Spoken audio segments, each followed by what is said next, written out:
درود بر شما. طاهری سفر هستم با اخبار امروز پنجشنبه 5 می. مجلس ملی پالاتای بالای پارلمان تاجیکستان امروز اصلاحات به قانونی را تصویب کرد که جزا را برای معاملات غیر قانونی با ارز خارجی و از جمله دلار را سخت‌تر می‌کند. بر اساس کدکس اصلاح شده جنایی که بعد از امضای رئیس جمهور حکم اجرا می‌گیرد، اکنون در تاجیکستان برای غیر قانونی وضع کردن دلار و یورو، روبل و هر اثار دیگر و هر گونه معاملات غیر قانونی با این اثار فرد گناهکار را می‌توانند تا 24000 سامانی جریمه و یا تا 9 سال به زندان محکوم کنند. محمد سعید عبیداللهیف رئیس مجلس ملی در این نشست از جمشید نور محمدزاده رئیس بانک ملی خواست خودش نمونه باشد و امانت‌هایش را با سامانی نه با پول خارجی نگه دارد.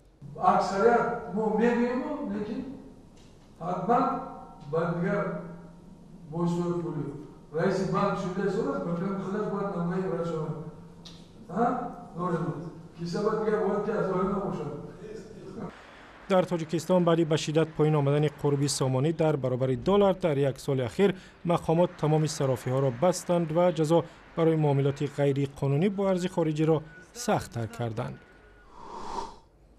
در شهر قرغان تپه امام خطیبان 25 شهر و ناحیه‌های ولایت ختلان جمع آمدند و از خطر افراطگرایی و گرویدن جوانان به حرکت سلفیه صحبت کردند. در جلسه ای که روز 4 می با حضور معاون وزیر امور داخلی و رئیس شورای علمای اسلامی تاجیکستان و دیگر مقامات امنیتی پسی درهای بسته صورت گرفت، گفته شد که تنها از ولایت ختلان تقریباً 200 نفر برای جنگ به عراق و سوریه رفتند. من جمله از ولایت ختلان چند نفر بود است؟ 153 نفر هم تقریبا است. این در سوریه و عراق است. مقامات میگویند در عموم از تاجیکستان بیشتر از 1000 نفر به سوریه و عراق رفتند و اکثریتشان به صف گروه‌های تندرو و تروریستی به مثل گروه دولت اسلامی پیوستند. امروز اولین روز در 2 هفته اخیر است که در قزاقستان به اعتراض مردم علیه قبول کدکس نوی زمین می‌گذرد. کدکس نوی زمین که خصوصی گردانی و اجاره دادن زمین‌ها را مد نظر دارد، جنجال زیادی را در قزاقستان برانگیخت و هفته گذشته در چند شهر و ناحیه مردم تظاهرات کردند. شارحان میگویند ممکن است زیر فشار حکومت از این برنامه دست بکشد. با فکر من تکراری چنین سناریو ممکن است و اگر تظاهرات ادامه کند یا حکومت را به استعفا می‌فرستند یا پارلمان را از نو انتخاب می‌کنند و یا گناه را به سر یگان کس می‌زنند و وضع را آرام می‌کنند. گفتگوی مفصل در این باره در وبسایت azadi.org. صاحبان چندی از مغازه‌های محله معروف به وزن اساس در شهر دوشنبه که فروشگاه‌هایشان را برای ساختمان راه زیرزمینی ویران کردند میگویند معلوم نیست جبران میگیرند یا نه. در این محله نزدیک به مرکز پایتخت باید راهی زیرزمینی ساخته شود و با دستور حکومت دوشنبه بعضی از صاحبکاران مغازه‌هایشان را ویران کردند و امیدوار بودند که جبران میگیرند. تاجران میگویند سندهای لازمی و اجازه را برای ساختمان مغازه‌ها داشتند. یگان آگاهی، یگان سفارش، یگان چی ما دیدگی شنیدگی نیستیم. همه رنگی همه زور جای خواستگیش هم بگیرن، نمیخیل شدگی.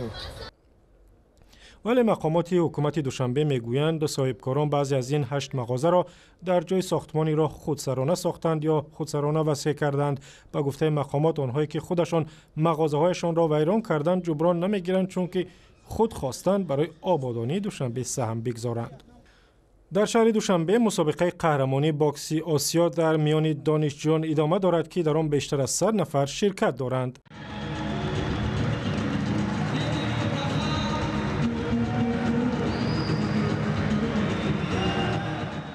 در این مسابقات که اولین بار صورت میگیرد دانشجویان از 8 کشور از جمله افغانستان و چین و ژاپن و ایران برای صاحب شدن به عنوان قهرمانی آسیا رقابت میکنند.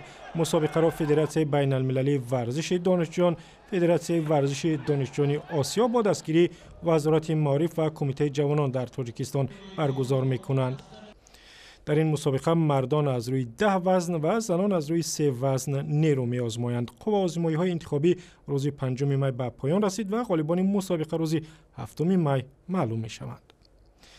و اخباری از این هم بیشتر در وبسایت رادیو آزادی، در صفحه‌های ما در فیسبوک، توییتر و یوتیوب و هم زمینه رادیو آزادی برای تلفن‌های همراه.